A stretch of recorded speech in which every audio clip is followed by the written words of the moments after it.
Big day on Buckeyes Live, folks. Good time to join us. Always a good time to join us here each and every week, typically on a Wednesday. We see you a day early. It's your treat, your early Christmas gift. Appreciate you stopping by. Please like the video. Please share, subscribe, do all those good things. Turn on the bell for the notifications to know when we go live. Kevin Noon right next to me. Buckeye Huddle, the Big Me podcast. Down below, Tony Gerdeman, the Buckeye Huddle, and also the Buckeye Weekly podcast, Steve Hellwagon, 247 Sports, Bucknuts. Gentlemen, how are we doing?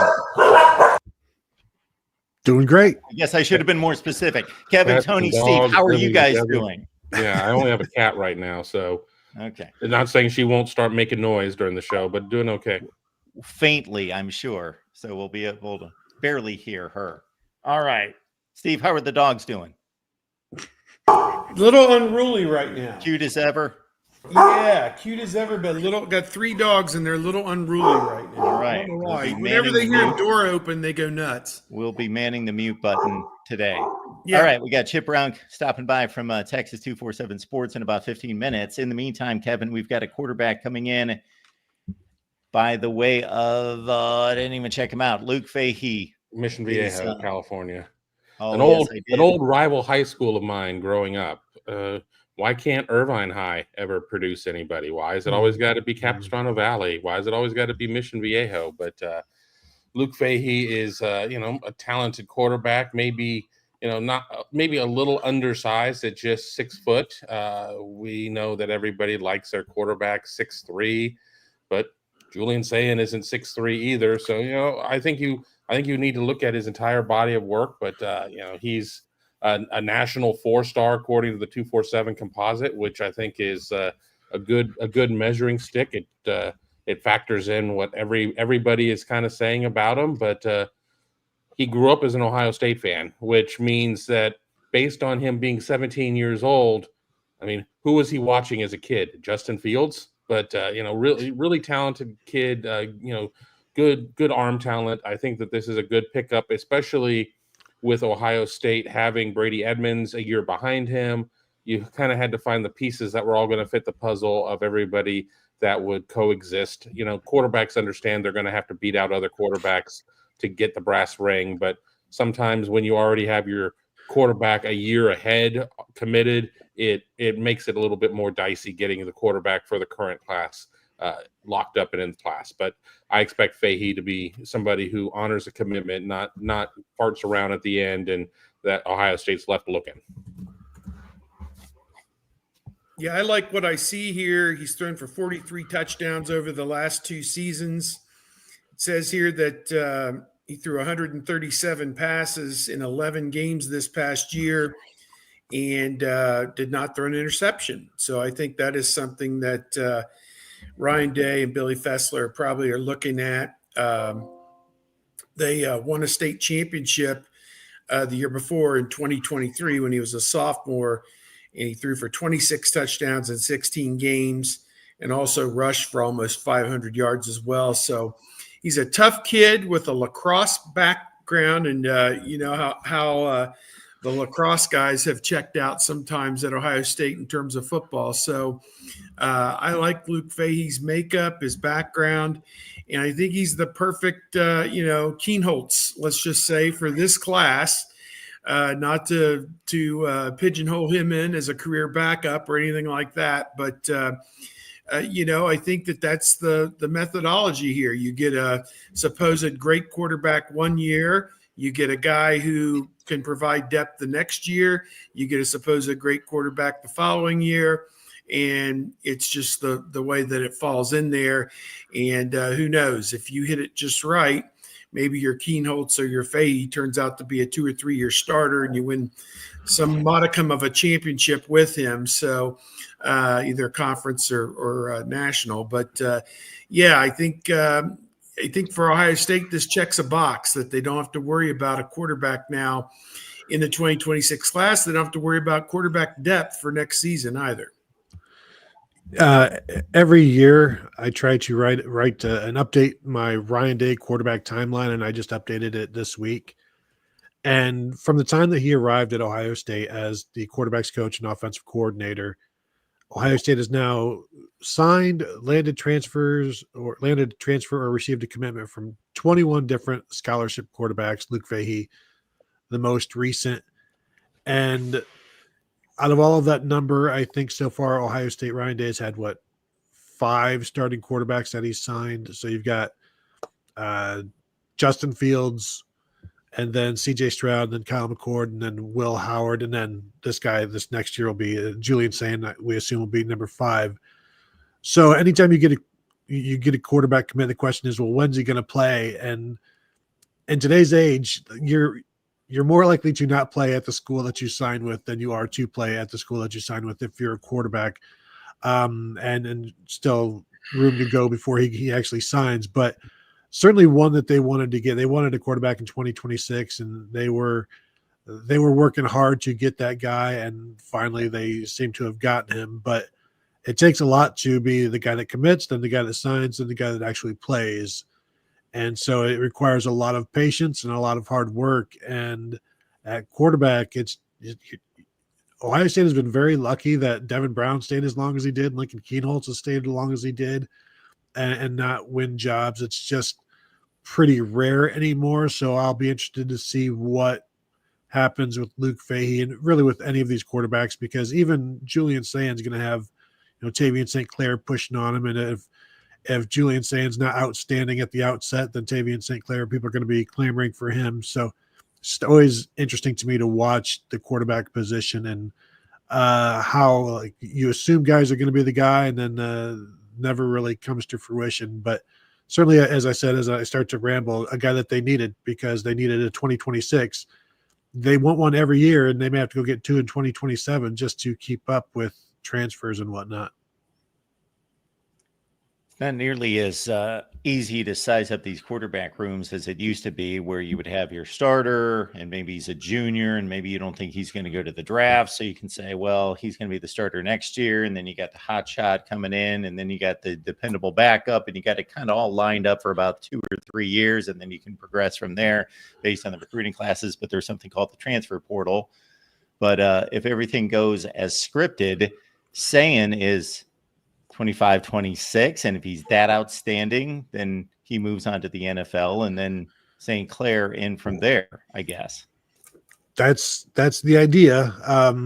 But it's you would want Sand for more than 2 years as a starter. Ideally, you don't want him necessarily leaving as a redshirt sophomore last year. That's what C.J. Stroud did, and it kind of sets them behind. And that's what Dwayne Haskins did, and it set them behind. But if they stick around, then you lose the guy that's behind them waiting. Like if you get 3 years of starting out of Julian Sand, you might not get any years of starting out of Tavian St. Clair. And that's because he might, is he going to want to wait that long? We are a long time removed from Todd Beckman gray shirting to give him 2 years of distance between himself and Troy Smith back in the day. Gray shirting and then red shirting. Good luck with that. Yeah, the ideal number is you want a quarterback to be playing 2 years, and hopefully that you're able to keep the churn working properly that way. But one of the issues under Ryan Day, and it's because you keep having like 1 year quarterbacks, save Justin Fields. You need to play them as much as you can because they haven't played a lot of football, but you then don't have necessarily a ton of experience with your backup. So it's 6 of one, half a dozen of another. How do you handle it? We've seen that generally, in order to be successful in the NFL, you need to have closer to 2 years of playing time as a quarterback in college.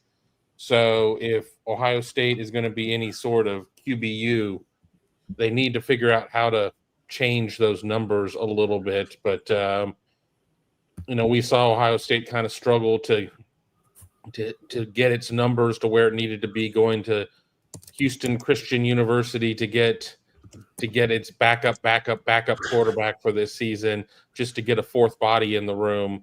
But it's gonna be a challenge moving forward for every program, especially with quarterback being that Cadillac position, and players getting 3-year deals for $5.1 million for a high school player. just imagine what a quarterback who has 2 years under Ryan Day could potentially get in the portal to come in as a 1-year rental. Got folks making the show about 10 minutes in. If you want the breakdown on Luke Fehee, just at the end of the show, obviously, go all the way back to the start and catch up with everything we've got. Just to let you know, we got 2 commits for the Buckeyes this week. And then we've got Chip Brown from Texas 247 Sports joining us in about 10 minutes to break down Texas, Ohio State. All right, the timeline for defensive linemen a bit different, and the Buckeyes get one from the state of Ohio and one Jamir Perez, Kevin. And people don't like to see the ranking at 28th, but obviously with the offer sheet and the scouting could say something completely different. Yeah, Jamir Perez, one-time commit to Florida. I think a lot of people said, a lot of fans said maybe some ill things about him when he committed to Florida, and it's like, just you wait. He's probably not done yet. There's a lot of talk of this kind of being a Jerome Baker type of situation, committing to Florida on an emotional decision, and then after cooler heads and people around him kind of counseled him, ends up playing for the home team. With a player that's north of 350, it's really difficult, in my opinion, to be a 4-star or 5-star, because there's just not, I mean, unless you're like Braun Strowman in WWE or something like that, unless you're the Undertaker, there's not a lot of people with 350, 350 pounds, 360 pounds, and you're like, well, that's good weight. It's going to take a little bit of time to break him down and rebuild him. And that's not going to say that he's going to be playing college football at a yoked up 325 or anything like that. But, there's going to need to be some time spent in reshaping his body and getting him to where he can play eventually 35, 40 snaps a game. We saw Tyleik Williams coming out of high school, coming out of the COVID year in Virginia, did not play a senior season. Tyleik admitted to himself that he spent a lot of time with his feet up on the sofa eating chips and watching TV or playing video games or something like that. So, I think with Jamir, it's just going to be a matter of how quickly does he get into the weight and conditioning program, and how does his body respond to it. I mean, the good news is it's a lot easier for a 17-year-old to make those types of changes than a fat 53-year-old such as myself. Or a fat 57-year-old such as myself too. But I think I saw Jamir at the Ohio State camp, and he seemed to have good mobility for a guy that size. And I think that you got to like what you see. I know that Mark is putting on the film here of Jamir in action. So let's see him there at 6'4", 330. I think there's some discourse whether he's 350, 340, 320, whatever he may be, but he's a big human being, that's for sure. And he showed me at the camp that he wants to be a good football player. That's kind of what I came back with, that he would, run his rep and get right up, listen to Larry Johnson, the other coaches about, what he can do to improve and put it to work. So that was impressive to me. Again, Glenville High School has been a pipeline for Ohio State, and it feels like it's starting to work out again with Sincere Johnson already in this class, and now Jamir Perez as well. So interested to see how his senior year goes at Glenville. Is he productive? Is he a guy that helps them win football games? Do they go deep in the playoffs? They're not a Division I team anymore. I think they're down in Division III or Division IV in this 7-division setup. So they have a chance to advance and maybe win some playoff games, and we'll see what kind of impact that Jamir Perez can have along the way. And then he'll come in and provide some much needed depth at defensive tackle. This is a position that the Buckeyes are kind of, over in the, if you had that meter that's over in the red level right now, that they really needed some depth over there at defensive tackle. So to me, a win all the way around to get an Ohio guy. Ohio doesn't produce, perhaps, like it should, but this is an example that he's a guy that can definitely help them, no doubt. In terms of the excitement about him, I'll just say Ohio State fans should use the same amount of energy that they were using when he committed to Florida and convert that anger, all of that energy that you use for anger that Ohio State lost a Glenville kid, and then turn that frown upside down. I would say use that same energy to be happy, regardless of where he is ranked, because at one point people were very upset. So it must have meant a lot to you at the time. So let it mean the same to you now that he's going to be a Buckeye. Folks, if you can't catch us on YouTube, we've got the audio available from all the Buckeyes live shows and all the other shows that live stream here on the Ohio State channel. Just look us up on your favorite audio platform, as you can see on the ticker below as well. We've got memberships available. We've got the Block O Club. We've got the JT Wasn't Short tier. JT was, what, about 6'1"? Something in that range. I don't know how short he was. But anyway, we've got the Block O Club. We got JT Wasn't Short. And we've got the We Don't Give a Damn tier. And then you can read up on what each one of those tiers represents and what you get in terms of benefits. But you get shows here like Monday through Thursday every week. So there is that. Well, we're going to have a lot of Texas talk coming up, so we might as well get to what these guys are up to. Kevin, what's the good word in regards to what you're working on this week? I'm on week 2 of going through Ohio State's opponents, who's on the schedule, best players at each position. Last week was offense. This week is defense. Today I dropped defensive tackles. Needless to say, Texas shows up there a lot on the list because it's a really talented team. And I'm not just saying that because Chip Brown may be lurking in the green room. I don't know. But people have say what you will. People have questioned. They're like, well, you forgot about this guy. You forgot about that guy. I'm like, look at Ohio State's schedule. Ohio State isn't – there are 18 teams in the Big Ten, which means there's 17 playable teams, and Ohio State plays 9 of them. So that means there's 8 teams that Ohio State will not play in the regular season. And I'm not a fortune teller. If I knew what the postseason was going to look like, I would have fewer money problems. I would be betting heavy on all of that stuff. So it's been a fun series, and we're also doing a lot of work on our YouTube page, trying to start putting more fun graphics and things like that. So that has been kind of taking my time, but that's what I'm working on. I will get around to doing a show this week, but you're going to have to just keep it locked in at Buckeye Huddle until I announce when I'm going to do it, because I just don't know when I'm going to have enough to talk about. Kevin, you remind me that a viewer asked this week in the chat, what dumbass predictions is Mark going to make this year? So I produced a video. Dumbass predictions. Here they are. There they go. And here's my dumbass prediction record. Well, I hope you had fun with the thumbnail on that. I just gave it kind of like a goofy. Well, I was going to say it all helps. I need to get to the point of where I don't take myself so seriously to be willing to make dumb faces and I don't know and put that on a thumbnail. I don't know if it would work or if it would chase people off. Probably both. Yeah, well, the thumbnail mystery still has yet to be solved by me. That's for sure. Tony, what's going on with you?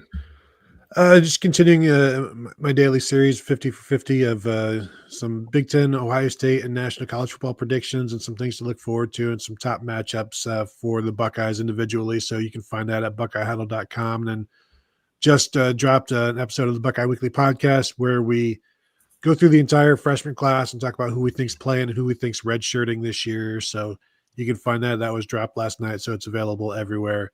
As I mentioned, the quarterback, the Ryan Day quarterback timeline from 2017 to now, it's quite a winding road, if you will. You can check that out. It's a few scrolls down the page because it was a few days ago, but you can find that at BuckeyeHuddle.com. Steve, what's going on in your world? A little bit of this, a little bit of that. The good news was I got to play golf yesterday at Muirfield Village Golf Club, the home of the Memorial Tournament. They had rescheduled the media outing. The bad news was that monsoon rains came in about the 7th hole. So I was like 12 over through 7 holes, playing with our friend Dylan Davis of the Delaware Gazette, Tim Hall from 97.1 The Fan, and some others of our friends were there. Are the dynamic duo from Toledo, Dave Briggs and Kyle Rowland were there. Some local TV people from Columbus, and I was soaked through and through, and said, I'm done. They all went back out and finished the round. I went home. I was done. So that was a good experience, but a bad experience yesterday. And then I'm leaving. As soon as the show is done, I am driving to Charlotte, North Carolina to go to Adidas basketball tomorrow. A lot of the top prospects Ohio State basketball is looking at, most notably a top 10 player originally from Lebanon, Ohio, Anthony Thompson. He's currently at Western Reserve Academy up in the Akron area. He's a national top 10 player in the 2026 class, and he'll be there, and we'll be talking to him. So got that going on. And then some football stuff. I am wrestling the analysis of the greatest wide receivers in Ohio State history.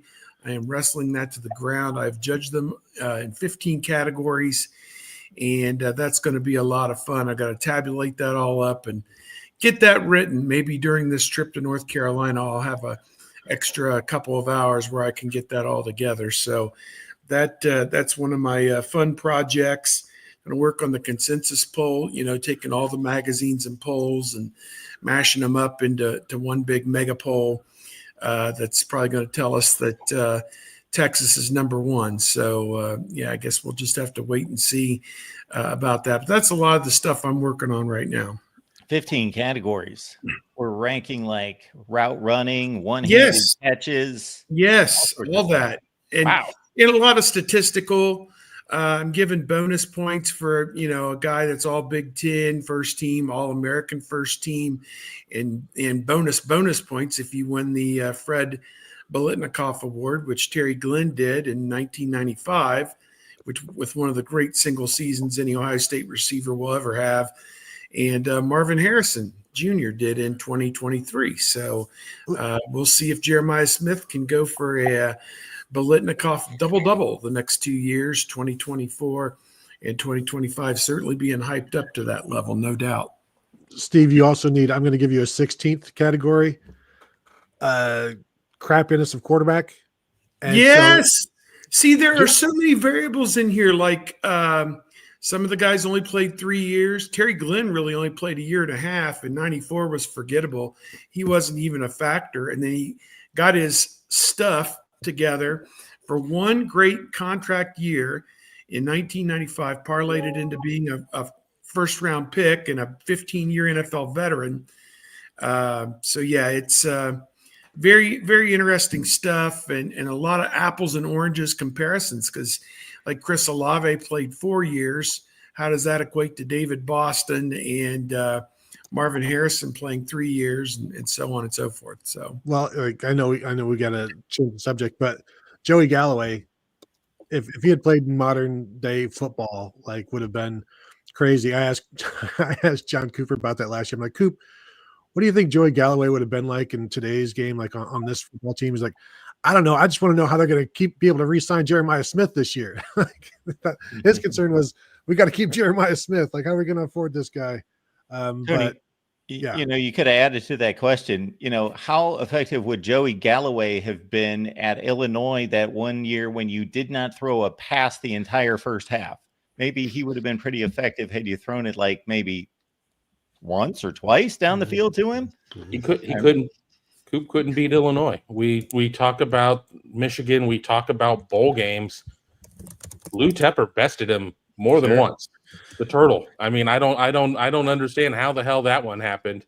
For everything that Coop did, that was great, and he's in the College Football Hall of Fame and everything else. I mean, there certainly are some things on there that even when I see him around the halls of the Woody Hayes facility, I'm just like, I really would love to sit down and have a beer or a Metamucil with him and kind of talk this stuff through and kind of get things from his perspective, because I wasn't in the media at the time. I was a pissed off undergrad and was having fits over it. Me too. All right, let's size up Texas and Ohio State. And by the way, I'll just throw in my dumbass predictions did include Ohio State winning the national championship back in August. And then even after they lost to Michigan and 11-0 in the playoffs, money line, and 8-3 against the spread. So those were my dumbass predictions that particular viewer was alluding to. All right. We got Chip Brown stopping in from Texas 247 Sports. Chip, good to see you. Appreciate you stopping by. What's going on, fellas? How's it going? Well, we've got about 8 weeks to size this one up, so we thought we'd do it early on here because people can't get enough of this matchup, Chip. So I'm going to get you revved up here and then turn it over to our 3 experts. I saw a 6-point spread the other day. Is that true? That seems a little thick in terms of Ohio State being a favorite. I had seen like 4 points earlier in the summer, but I got to think 1 yard away, basically, from tying the game with about 4 minutes left is sticking in the craw of certain Texas players, the ones at least that have not moved on to the NFL. Yeah, I mean, this was a hell of a game in the college football playoff semifinals a year ago.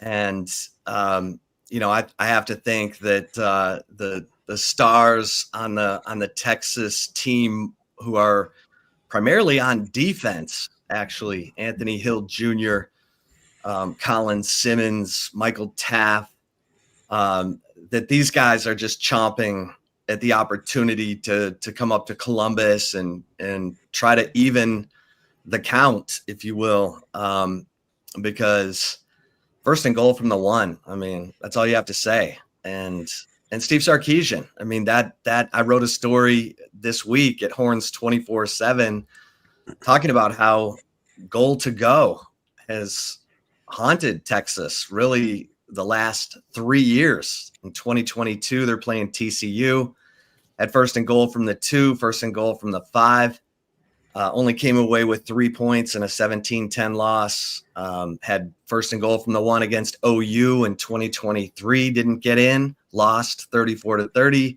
had first and goal from the 1 against Ohio State, down 7 with a chance to tie or take the lead, and they go straight backwards. Jack Sawyer,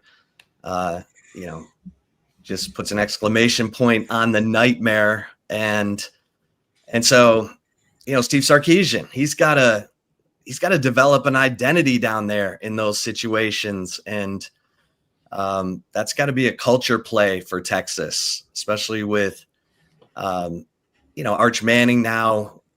He's a better athlete than Quinn Ewers. How do you take advantage of that? And they should have all their running backs healthy and ready to go after losing CJ Baxter and Christian Clark to preseason injuries last year. So, this should be a lot of fun. Well, that's going to – oh, go ahead, Steve. I liken Sarkisian to kind of where Ryan Day was, before he won his national championship. People are waiting and thinking, is he really the right guy for this job? I guess the one good thing you can say for Sarkisian is that he did beat Texas A&M and he beat Oklahoma last year. Couldn't the Georgia thing in the championship game was a bit of a problem for them, obviously. But they're right there toe to toe with Ohio State. I think that anybody who thinks this is going to be a walkover for Ohio State just because they're playing at home, I don't think that's necessarily going to be the case. So. I think a lot of people in these parts eager to get to that day in late August and, be here before we know it. I know that. Yeah, I think, Steve Sarkisian, they used to call him 7-win Steve. And then in 23, when he went to Alabama and won, Quinn Ewers, outstanding in that game, the defense. And they won 34-24.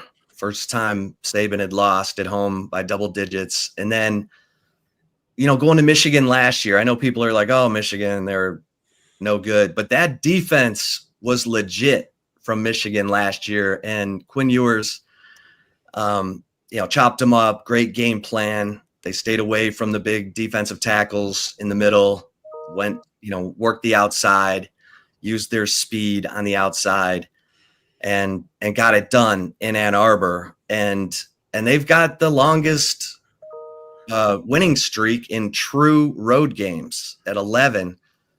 And that will get tested to the max there in the Horseshoe. So, there's so many layers to this game, because you look at what the Texas defense did to Jeremiah Smith last year. Every time he was in the slot, they put Andrew Makuba over the top of him, and Will Howard very correctly stayed away from Andrew Makuba, who is going to be a monster in the NFL. Was a monster last year, had 5 interceptions, and Jeremiah Smith had 1 catch for 3 yards against Texas. Now Howard peppered it to Carnell Tate and worked his way down the field and made some big plays with his legs late. But Makuba's gone. So does Texas have the personnel to pull off that kind of defensive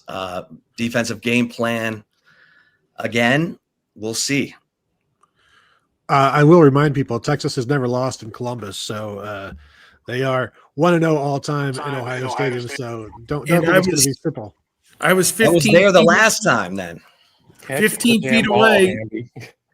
I was down there watching Texas drive into that north end zone. I was 15 feet away when Lima Swede caught that pass in the corner of the end zone, landed squarely on his back. And I said to anybody who was standing there, I go, that is a Texas touchdown. And nobody wanted to believe it, because it was just stunning. And he was just close to the out of bounds marker, but not out of bounds. So that was one hell of a play that Vince Young and Lima Swede pulled off, no doubt.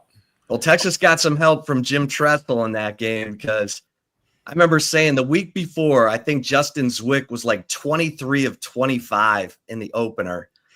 And I said, this may be the best thing that ever happened to Texas, because Tressel may start Zwick instead of Troy Smith.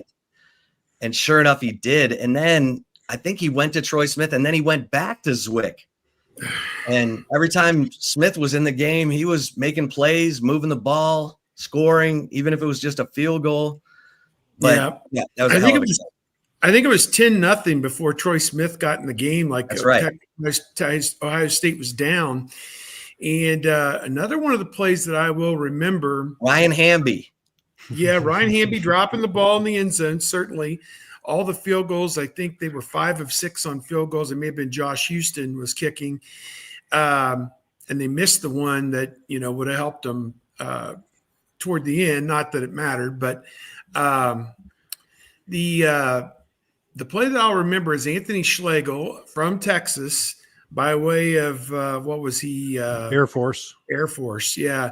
Comes on a direct blitz and he bounces off of Vince Young, does not tackle him, and Vince Young throws the ball down the middle of the field for 50 yards. And I think Malcolm Jenkins had to drag the guy down at the 2-yard line or something. That was one of the craziest plays I can remember that, here's Schlegel, big, tough guy, 230, 240 pounds, and he just bounced straight off of Vince Young like he was, one of those rubber balls that just, goes off of a brick wall. So, and not only that, Vince Young was tougher than a wild boar, because Schlegel was insane enough that he would go wild boar hunting just with a Bowie knife. That was a crazy day, and I recapped it on the news afterward, and I'm like, you give up all these yards and all these points, and you can't do that, obviously, defensively. But the game's changed so much in 20 years. What we saw that night won't resemble much of what we see in college football and in that game that's coming up in whatever it is, 7 weeks. So. I've got a defensive question, because, Sark is an offensive genius. I'm sure we can get to the offensive side of the ball. But, Chip, in your opinion, who has to have the better game for Texas to win, Colin Simmons or Anthony Hill Jr.? Well, I think both of them do. I mean, if Texas is – and they missed in recruiting at the defensive tackle position, had to bring in 5 transfer defensive tackles this offseason, including Cole Brevard from the Big Ten, from Purdue. Hero And Canoe from Ohio State. Yeah, Hero Canoe from Ohio State, Levon Johnson from Maryland. Murad Watson from Syracuse was the big one they got in the spring. Probably got a chance to be a starter. But if they can stop the run, I think Texas has the best edge room in the country. They've got Jack Sawyer now. They've got, the guys who can really get home. Ethan Burke, Trey Moore is still there. And then Anthony Hill in the middle is just a wrecking machine. So, and he loves the big games. Like, the bigger the game, the better he plays. So those two guys both have to be at top speed. They have to be seeing it really clearly, because I think this Texas defense has a chance to be special. I know they lost Jahdae Barron. They lost Andrew Makuba. Obviously, they lost their they lost their 4 primary interior defensive linemen in Alfred Collins, Vernon Broughton, Jermaine Lole, and Bill Norton. So that defensive tackle spot is a question mark for sure. But if they can stop the run the way that they have the last 2 seasons, 3 seasons really, then I think Texas is going to be able to get pressure on the quarterback. And Colin Simmons, he's got as good a ball get off as I've seen around here in 10, 12 years. So and super confident kid. So we'll see if that comes to bear. But if Ohio State can run the ball, it negates a lot of what Colin Simmons brings. I mean, Ohio State only ran the ball for 81 yards last year, so I don't see them running for much more than that this year, which is going to, I think, make this certainly a close game. My question is, you talked about the culture plays of the red zone and things like that.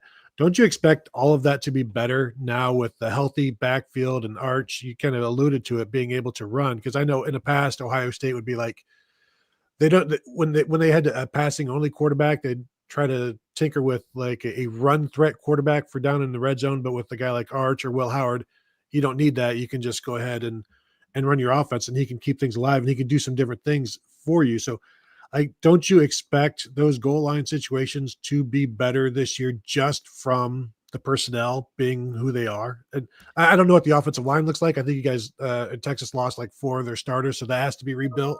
But aren't you expecting a more forceful offense from Texas this year on the ground? Well, I think there were some who wanted to see more of Arch in the red zone last year, like in the SEC title game. It was kind of too little too late when Arch finally got in. And, he's a bigger, more athletic guy. He's working more under center. And I think that gives them a chance to, do some things with the cadence and get the quarterback in, if you need to pick up a yard or some form of the tush push. But yeah, I do. I think they should be better in the short yardage and goal to go situations with Arch, simply because, you hope he's healthy, because Quinn, that's what got him. That's why he was a 7th round pick. The injuries, he was tough. He played hurt, and that's admirable, but he was a different quarterback when he was healthy. You saw it against Alabama. You saw it against Michigan. And then when he was banged up, you saw it against Georgia and on and on. So if Arch Manning is healthy and, he brings that athleticism into those goal line situations, now you make the defense account for the quarterback, and it's a little bit more of a fair fight. How do you expect the running back situation to shake out now? I think everyone's waiting to see what CJ Baxter looks like, because as a freshman, he was good. He wasn't special.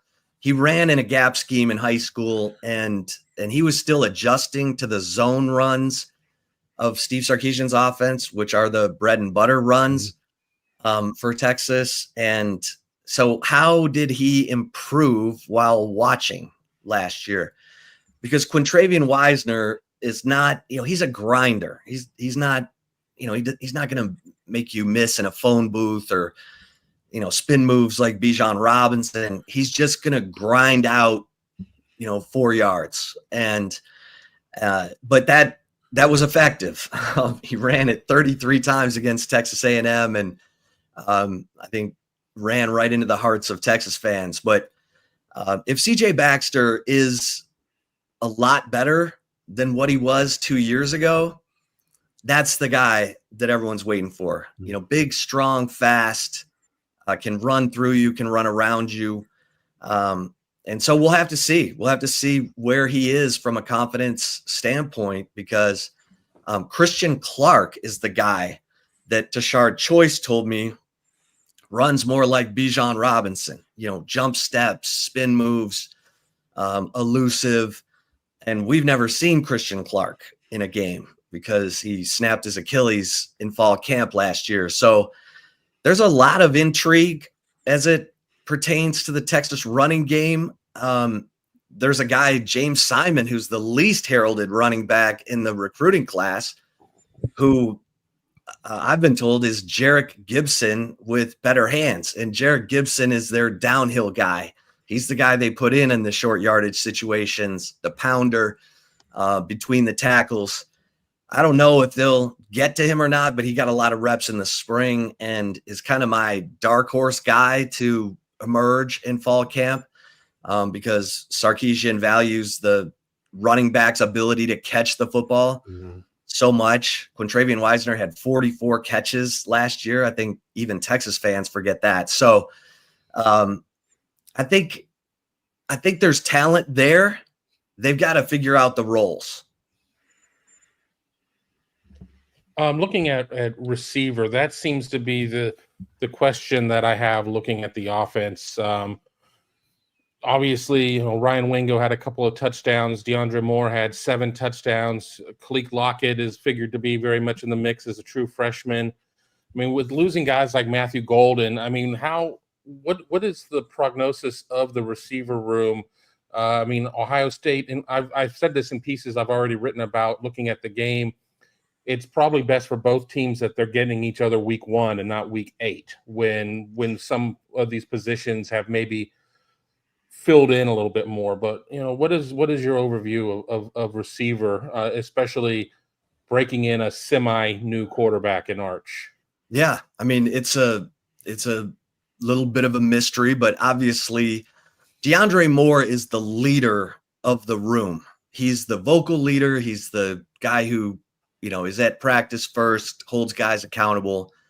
And I think people are looking at him and saying, well, he could be this year's Matthew Golden. Others are, waiting for Ryan Wingo to break out because he was in the same conversation with Jeremiah Smith and, Ryan Williams coming out of that recruiting class. And Jeremiah Smith and Ryan Williams were the only guys getting talked about last year. Ryan Wingo had some nice plays, some big plays, but had some drops in some key games late in critical situations. So he's got to take it up a notch. The guy who really intrigues me is the Stanford transfer, Emmett Mosley V, because he's a guy Texas really liked out of high school, but then he tore up his knee. He ended up going to Stanford and had 4 touchdown catches. I think 2 of them were on 4th down. Like, he was a go-to guy for them in as big a situations as Stanford could have last year. His parents are both Notre Dame athletes. His mom won the Heisman for soccer. So he's a guy, and I'm hearing that he's really kind of adapted quickly to their summer workouts and his fit in. So I think you've got those 3 guys who've played in games. And then it does sound like Khalil Lockett is starting to emerge of the freshman receivers that they brought in terms of summer workouts. So, Lockett's a burner. He's in that mold of Sarkisian receivers who are 6 feet and can fly and stretch, the defense, take the top off the defense. So, and I do think Arch Manning is a better deep ball passer than Quinn Ewers. So I think that excites Steve Sarkisian, because we know Sarkisian likes to, take some shots downfield. And that was a bit of a struggle for Quinn all through his career, although he hit him against Alabama in 23. So we'll see what Arch Manning's got in that department. Steve, you're muted. You're still muted. Okay. There you go. Chip, you're a guy in my experience that's always been locked in with what's going on at the University of Texas. You correctly predict almost every new head coach they get before it goes public. And, not that there have been a lot of coaching changes down, 7 or 8 in the last, 10, 15 years or whatever, Tom Herman. But at any rate, I want to ask you, kind of go off topic and ask you about NIL. And we had a chance with Ross Bjork, the AD, to talk about NIL a little bit, but it's still as clear as mud. $20 million, football getting 15, 16 million of that at all the football schools, straight cash payments from the school to the players totaling $15 million. We're hearing now that it's going to be a $30 million price tag because everybody put all those deals in place for this season before the new rules came into effect.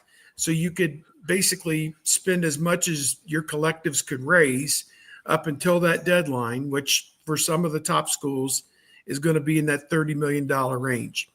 Going forward and trying to sign 26 players and trying to get transfers next year, et cetera, it looks to me from the outside, you have your $16 million, then whatever you can get in bona fide NIL deals that will pass the NIL Go clearinghouse, what's that going to be? $4 or $5 million bucks? That doesn't add up to $30 million.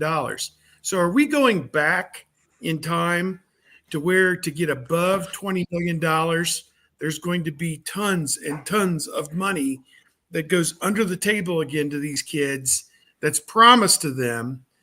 And they said, we'll get it to you in a combination of a straight payout from the school, a bona fide NIL deal that will go through NIL Go, and whatever we can funnel to you under the table.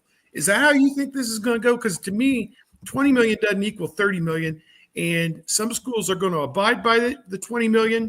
And it seems to me the ones that want to win will not abide by the 20 million. Well, and I think it's going to take a minute for people to figure out what can and can't be done. And, because we heard from Deloitte at some of these spring meetings at the conferences that 60% of deals that were already done would not have passed the NIL Go muster. So this is where it's going to get interesting. Texas, Steve Sarkisian said on the record last month that he said, we need guys to take less up front and come here, prove themselves, and then the third-party NIL deals will be waiting for them because Texas is so high profile. They play on, highly rated, highly watched games, blah, blah, blah. Okay, that sounds good. But, Felix Ojo wasn't buying that. And Texas Tech just may have set a precedent that no other school wanted to see, which is, a 3-year guaranteed deal for a high school kid. They're blowing the curve. They're blowing the curve. And now all the other agents are going to be like, hey, my kid's rated higher than that kid was. Where's that 3-year guarantee? And Texas is not playing that game. So not for one guy. Because Texas has had some 3-star offensive linemen like Trevor Gooseby, who's going to be playing left tackle for Texas on August 30th, develop into some good players. Sam Cosmi, Connor Williams, some NFL draft picks who were 3-star players. So, I think Steve Sarkisian has said we put a value on a guy, and as soon as it goes above that, we're out. And that happened with Dominic Williams, who went to OU, with Michael Fasusi, who went to OU. And so Texas is, Sarkisian said, we have a lot of players who are going to need some NIL money out of the 15 million. So we got to, take care of the whole team. We're not going to blow the budget on a high school kid. But I think everyone's waiting to see is the Ojo deal going to pass the Deloitte test? What deals are going to pass and what aren't? Because there may be more to that story, but I think everyone's trying to figure it out. And so we may not know for a year or two. They'll check in again at the 3-year mark, but we may not know for a year or two how this is playing out until, we see. I do know this. Greg Sankey told everyone at SEC meetings, we have to abide by this. We have to. So don't even think about going outside the lines. We'll see. I don't want to name a specific school or anybody, but our Tennessee, Georgia, Florida, LSU, Alabama, Texas, Oklahoma, all going to abide by that, because it just feels like the quickest way to win is going to be to buy the best players. I would look at it that freshmen are not a good investment because, first of all, other than Jeremiah Smith, there's not a lot of them that are going to come in and make that kind of an impact in the first year to justify the salary, for lack of a better term, the amount of money that you invest in them. And that money is much better spent, in Ohio State's case, on a kid like Ethan Onianwa, who's coming from Rice and is going to start at left tackle with 2 years of starting experience under his belt. You get a proven commodity that you're plugging into the starting lineup, as opposed to he might be Jeremiah Smith, or he might be insert name of a total bust at wide receiver. So, to me, I think that you're going to see fewer and fewer of the blue bloods probably chase these top 20 players with big dollar deals, because it just doesn't make any sense. It doesn't help you win this year unless he's Jeremiah Smith, which he was the number one player in the country. So I guess that's a little bit of a different. He blew the curve for all the freshmen, but to me, we're in a very messy situation. Told these guys earlier, I was playing out at Muirfield Village in a golf outing yesterday, and they asked me, well, how do you think this is all going to go? And, what do you think of this? I said, they screwed up 6 years ago when California passed that law, and the presidents, the commissioners, and the athletic directors, there was no leadership, and nobody took the bull by the horns and said, we've got to do this. They became prisoners of inertia, and this is what we're left with, a mishmash of a system that can be easily exploited. Well, they screwed up 10 years ago because, I'm just using 10 as a number, because nobody wanted to make any sort of move on this. And they just stared at each other. And Jim Delaney, toward the end of his Big Ten commissioner career, just was mumbling something about laundry money. And, they could have put something in place. And I'm not saying that there wouldn't have been a move toward bigger and bigger payouts. That's just how it works out. But what call you what you will, whether it's greed or inaction or apathy or whatever, all of that led to this very messed up intersection that we're at right now. Yeah, Claudia Wilkin, the federal judge, who presided over the O'Bannon case, presided over House versus NCAA, said in 2014, give the student athletes $5,000 for their name, image, and likeness. Every student athlete on your campus. And imagine if they would have done that. It would have kept the legislatures from all going and passing their own laws and leading to the Wild West. And as you stated, inaction. Everybody sat there and was like, well, are we doing this or not? And the answer was not. And so here we are. I got a question for you, because the Steve Sarkisian stance is sounds very much like the Ryan Day stance. of not wanting to pay too much for freshmen or for recruits. And then Ohio State fans see all of these guys that, they would come to Ohio State if it weren't for the money, and so they're very not happy. And they see some guys going to Michigan. They're extremely not happy. What's the fan base like at Texas right now when the same thing is happening and a lot of the guys are going to Texas Tech or elsewhere? Because Ohio State fans, at least they'll tell you, like, it feels like it's only happening to Ohio State. And it's like, it's not just Ohio State. There are other schools that have this same stance that things are not going well for because they've kind of put their foot in the sand or their head in the sand, whichever you prefer. And then things are happening outside of their control. So what's the Texas fan base feeling like right now? They're feeling the same way. And the thing is, you have to look at the roster too. Mm-hmm. Ohio State and Texas, there's not a clear path sometimes to playing time for some of these kids. And so they're like, well, I'm going to go over here and I'll take the money, because Sarkisian has said, look, if you're a program that doesn't have as many talented players as, say, Texas or Ohio State, then you can offer more money to one kid, and that kid, his eyes are going to pop out, and he's going to think about it, and then maybe he takes it. And so, the fans just see that and think, what's going on? Well, what about the last 3 recruiting classes in those offensive tackles that you have on campus? I mean, Steve Sarkisian's not worried about it. And so, the fans, this is that time of year where the official visit season, it's about to go quiet. So things will calm down, we think. And you still got to get to December. But yeah, Texas fans are like, what? That kid he was signed, sealed, delivered Texas. He's going to Texas Tech. What's going on? And then, you look at the roster and say, okay, you still have some dudes at that position. Don't loosen your grip a little, and let's see what things look like in December.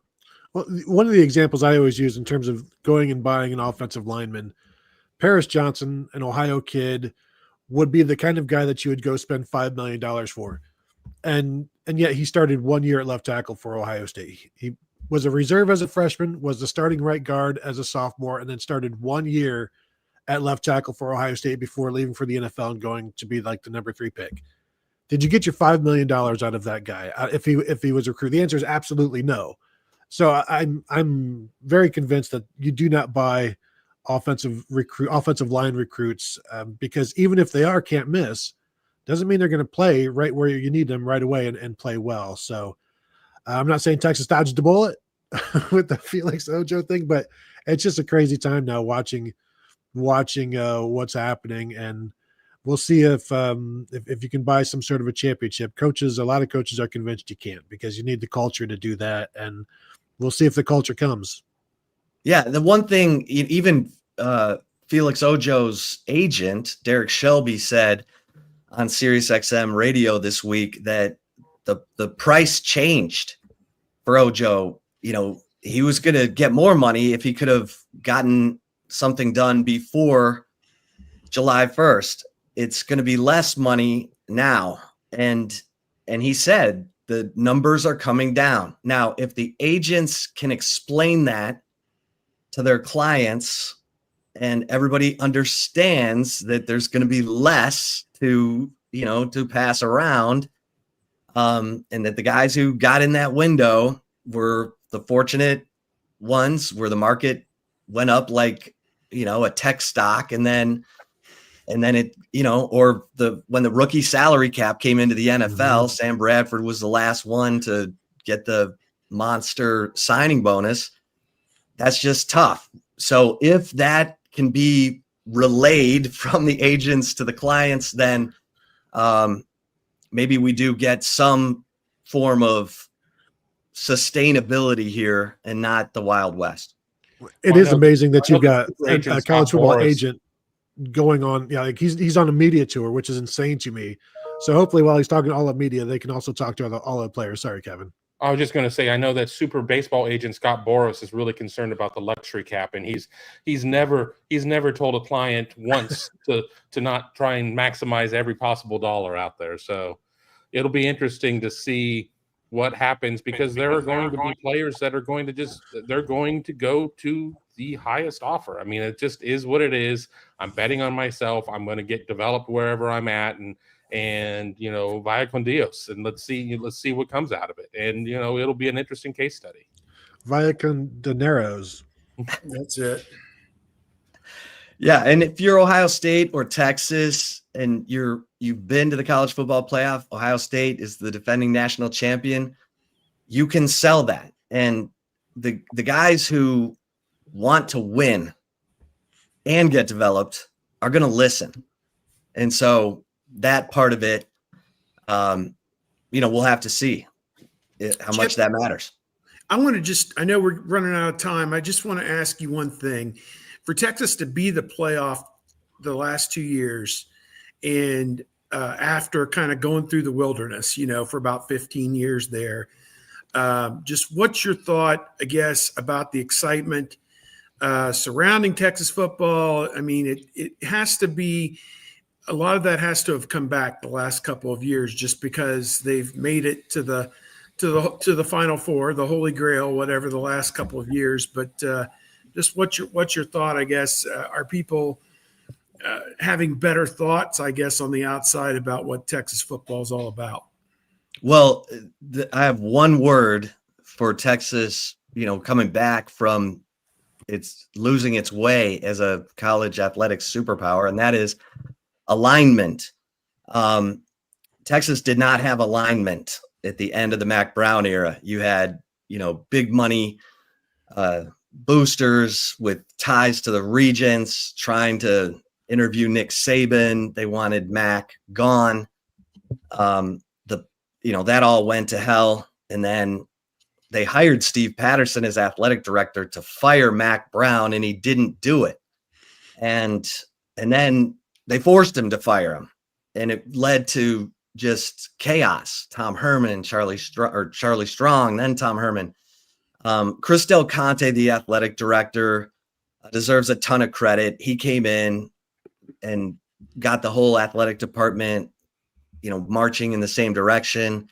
He, the president, then Jay Hartzell, Regents Chair Kevin Eltife, they took the gamble on Steve Sarkisian. A lot of people were surprised when that hire happened.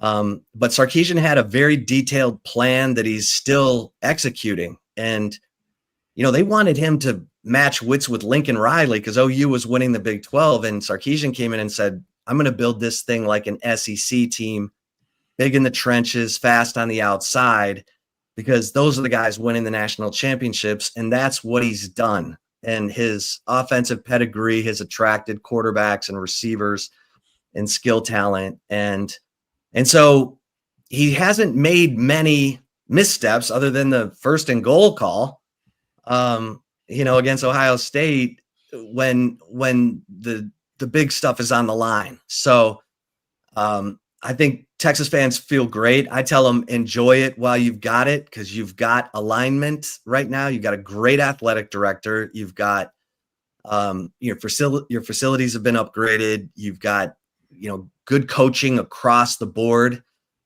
in all your other sports. So enjoy it, because Chris Del Conte, Joe Castiglione just announced his retirement at 67 at OU.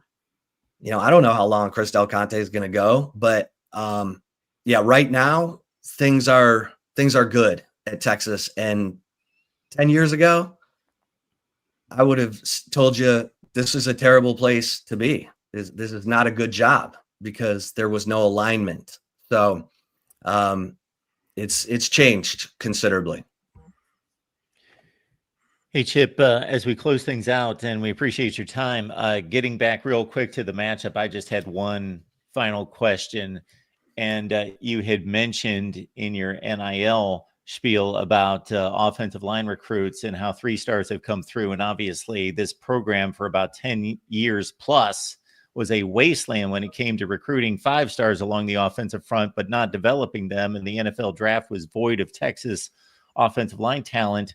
Kelvin Banks is gone. I know Brandon Baker's a big guy that has probably is the highest ceiling on the offensive line. Between this group coming back and maybe any other position group, what needs to be sorted out the most for this Texas team in August to be prepared for this first matchup? Yeah, I think the offensive line is pretty well set. I think you've got Trevor Gooseby at left tackle, Neto Umazulu, who's a 4-year guy in the program, has waited patiently for his turn at left guard. Cole Hudson, another 4-year guy who started every game as a freshman at right guard, will be at center. DJ Campbell is the 5-star, the lone returning starter. And then, you mentioned Brandon Baker, probably going to be the right tackle. I think the chemistry, the cohesion between those offensive linemen, Ohio State's going to present stuff with Matt Patricia that they have no idea what to expect. They can look at Patricia's NFL tape, but they have no idea. So that's a lot for a group of 5 who, are just learning to communicate when all hell breaks loose, for them to handle. And Arch Manning's got to help, keep that under control or at least react to it. And so I think that's a big, on the priority list, that's probably number 1. You can say the chemistry and cohesion between Arch and these receivers, his new tight end, Jack Endries, the Cal transfer. And that, this game is a battle of the 2 top tight end transfers, and Max Clare and Jack Endries, which is another layer to the story. And then defensively, there was special communication in the secondary between Jahdae Barron, Michael Taff, and Andrew Makuba. And it dated back to the fact that the 3 of them are all from Austin and trained together, under a trainer in Austin while they were all going to separate high schools. And then there they were all playing together, had unbelievable connectivity. Makuba and Barron are gone. Can they get that again? And the defensive tackles, who's going to step up, be the frontline guy, who's going to be in the rotation, because again, I think the edge pressure and the linebacker play and having Michael Taft back there as the quarterback will give this defense a chance to be special and maybe a championship type defense. So I think their specialists are better. They went and got Jack Bomeister from Utah as a punter, and then they brought in Mason Shipley from Texas State, the kicker, who had a perfect year 2 years ago.